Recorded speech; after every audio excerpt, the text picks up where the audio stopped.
नमस्कार, अस्सलाम वालेकुम, सत श्री अकाल, जय झूलेलाल। मैं हूं जी प्रेम मटलानी और आप देख रहे हैं हालात हाजरा का प्रोग्राम। हकीकत ये है, इब्तदा में आपसे दरख्वास्त है, चैनल ज़रूर सब्सक्राइब करें। दोस्तों, तकरीबन 2 साल होने को आ रहे हैं। फरवरी 23 में मैंने एक प्रोग्राम किया था जिसमें अपने आ, सुनने और देखने वालों को बताया था कि किस तरह भारत की कंपनी एयर इंडिया हकीकत में वैसे तो शुरू से तो टाटा वालों की ही थी, लेकिन बाद में उसे भारत सरकार ने नेशनलाइज कर दिया था और फिर इंडिया की नेशनल कैरियर समझी जाती रही है। 2 साल के बिल जो है भारत सरकार ने, क्योंकि लगातार उसमें नुकसान हो रहा था, उसकी कई वजूहत हैं। पॉलिटिकल इंटरफेरेंस होते हैं और डिसीजन मेकिंग जो है ना मल्टी लेयर्ड होती है, तो प्रॉम्प्ट डिसीजन नहीं लिए जा सकते, जिसकी वजह से, और ये तो एक किस्म का बिजनेस एंटरप्राइज है, इसमें ब्यूरोक्रेसी जो है ना इसके नुकसान में ही काम करती है, फायदा नहीं होता। लगातार नुकसान होने की वजह से एयर इंडिया को बेच दिया भारत सरकार ने और फिर से वापस टाटा वालों ने ही उससे खरीद लिया। तो मैंने आपको बताया था किस तरह फरवरी 23 में जब ये इनके पास आ गई, एयर इंडिया टाटा वालों के पास, तो उन्होंने इसको एक मर्तबा फिर से दुनिया की बेहतरीन एयरलाइंस बनाने के लिए नए हवाई जहाज खरीदने का ऑर्डर पेश किया, ऑर्डर डाल दिया, जिसमें तकरीबन 470 नए हवाई जहाज खरीदने थे एयर इंडिया को। दो कंपनियां हैं दुनिया में जो मेन ये पैसेंजर एयरक्राफ्ट बनाती हैं। एक है अमेरिका की बोइंग और दूसरी है यूरोपियन कंसोर्शियम की, फ्रांस में होता है मेन, स्पेन में भी होता है। तो एयरबस एयरबस इंडस्ट्री कहते हैं उसे। तो हर एक की अपनी अपनी खुसूसियात हैं। इसके लिए फिर एयर इंडिया ने जो 470 ऑर्डर दिए थे वो दोनों कंपनियों को बांट दिए थे। अब उसको तकरीबन 2 साल होने को आए हैं और अभी ऐसा लग रहा है एयर इंडिया को कि नहीं हमें, अच्छा उस वक्त भी जब 470 का ऑर्डर डाला था तो उनके साथ ये मुआहदा हो गया था कि हम अगर चाहें तो, यानी एयर इंडिया अगर चाहे तो 370 हवाई जहाज और भी खरीद सकते हैं, जिसकी जो उनको ऑप्शन जो है था ना उसको अभी इस्तेमाल करते हुए 100 और हवाई जहाज़ों का ऑर्डर डाल दिया। मैंने बताया था उस वक्त ही वो ऑर्डर $100 बिलियन का था।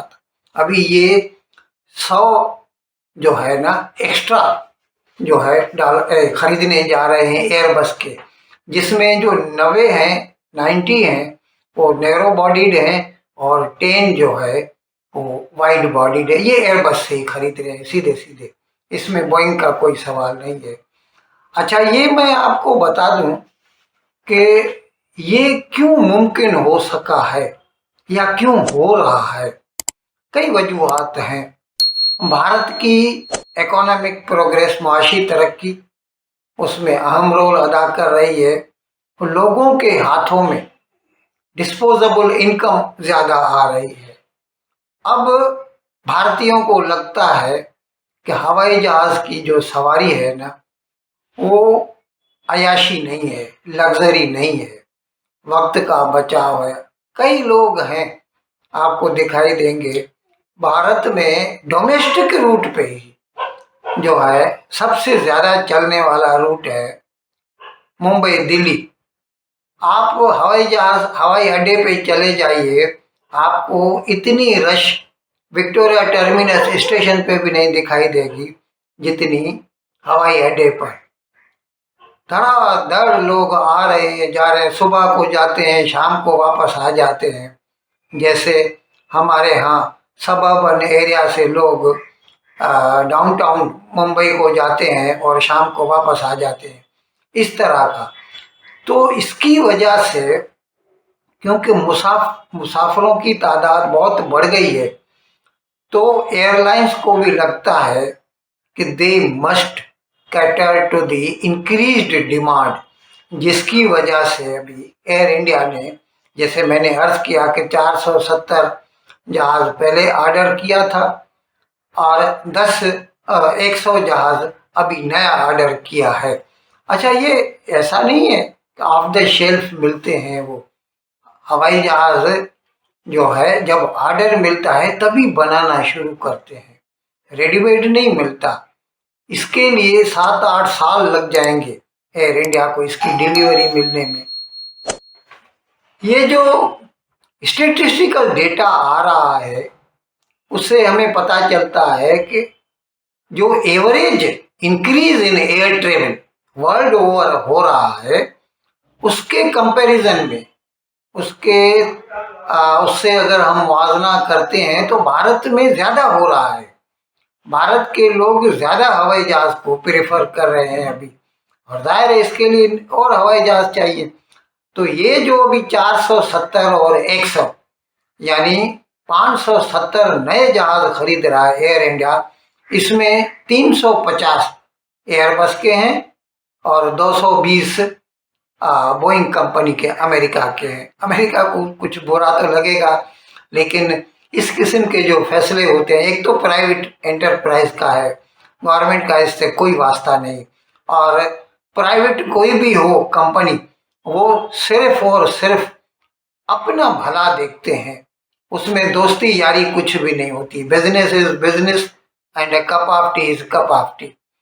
तो टाटा वालों ने यही फैसला किया है कि 350 वो एयरबस से खरीदेंगे और 220 जो है बोइंग से।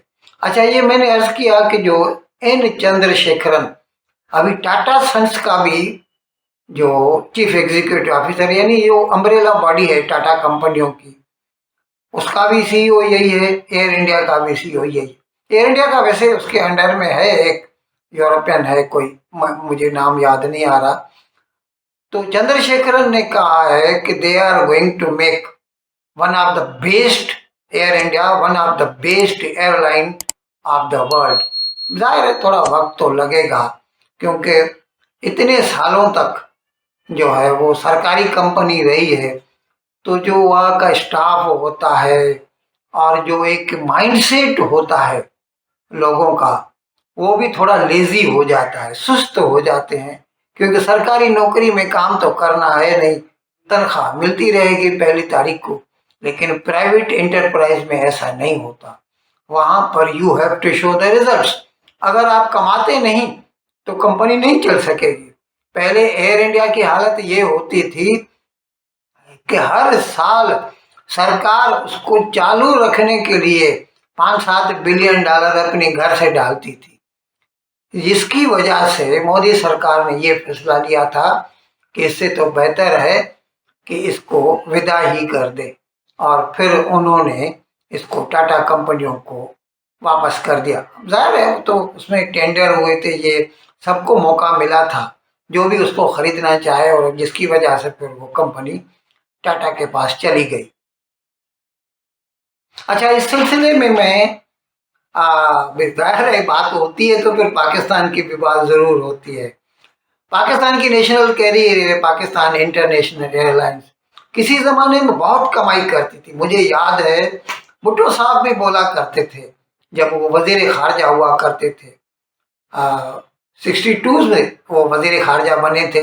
इससे पहले वजीर नेचुरल रिसोर्सेज होते थे, और फिर जब वजीर खारजा बने और फिर उनकी कोशिशों से मोहनजोदड़ो में जो है एक एयरपोर्ट बना। हकीकत में वैसे तो वो टूरिज्म इंडस्ट्री को सपोर्ट करने के लिए था, लेकिन उससे फिर लाड़काना के लोगों को भी खासा फायदा हो गया, और फिर हमारे लिए बाकी पाकिस्तान हवाई रूट से भी मिल गया था, और हम सरकारी जो है गाड़ी में चढ़ के मोहनजोदड़ो जाते, फिर वहाँ से कराची जा सकते थे, रावलपिंडी जा सकते थे, कहीं भी जा सकते थे वो।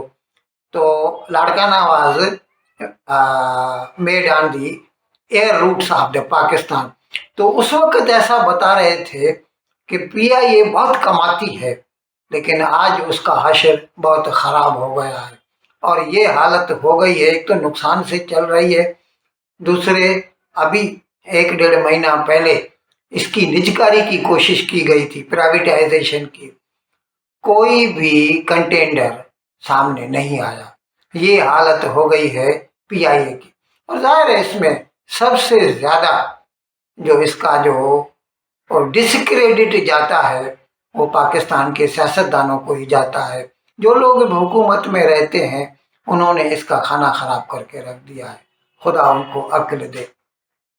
इन अल्फाज के साथ आज का प्रोग्राम ख़त्म करने की आपसे इजाज़त चाहता हूँ, लेकिन विदाई लेने से पहले एक मरतबा फिर आपसे मेरी दरख्वास्त है कि जिस किसी साहब या साहबा ने अब तक हमारे इस चैनल को सब्सक्राइब नहीं किया, अज़राए करम इसको जल्द से जल्द सब्सक्राइब करें, प्रोग्राम को लाइक करें, शेयर करें और घंटी का बटन दबाना न भूलें। बहुत बहुत शुक्रिया। खुदा।